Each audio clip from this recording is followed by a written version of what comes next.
Hindi bababa sa 30,000 mamimili ang dumarayo sa Tutuban Mall kada araw para sa mga bagsak presyong paninda. Pero noon pa mang panahon pa lang ng Amerikano, kilala ng sentro ng komersyo ang gusali na dati ring istasyon ng tren. May news na go si Victoria Tulad. Sa Maynila, landmark ng maituturing ang Tutuban Mall na isa sa pinakadinadayong pamilihan sa lungsod, lalo na tuwing magpapasko. Pero sa pagkasunod nito, ang mga tindera na dapat sanay abala sa pag-aayos ng orders ng kanilang mga suki para sa Kapaskuhan, hindi magkamayaw sa pagsasalba ng mga gamit. Tiyak daw kasi naaabot sa 100,000 piso ang kanilang pagkalugi.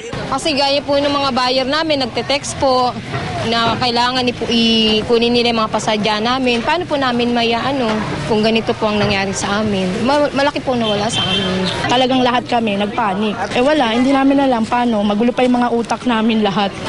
Pati ang mga suking mamimili nang hihinayang din. Ang ilan kasi sa kanila na mag-early Christmas shopping, mapipilitan daw munang bumili sa iba. Siyempre, nalungkot kami kasi magpapasko tapos nagaganyan. Siyempre, maghahanap na lang kami ng ibang pamimilihan. Higit sa pagiging popular na pamilihan, malaki raw ang ginagampanan ng Tutuban Mall sa ating kasaysayan.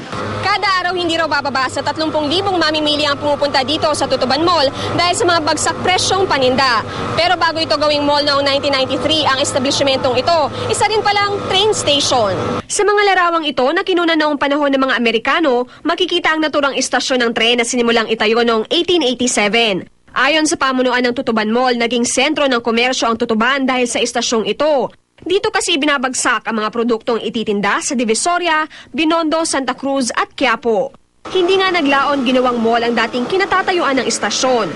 Sa kabila ng pagkasunog, natitiyak ng pamunuan ng Tutuban Mall na muling makakabangon at hindi maglalaho ang pagiging patok nito sa mga Pilipino. Victoria Tulad, GMA News.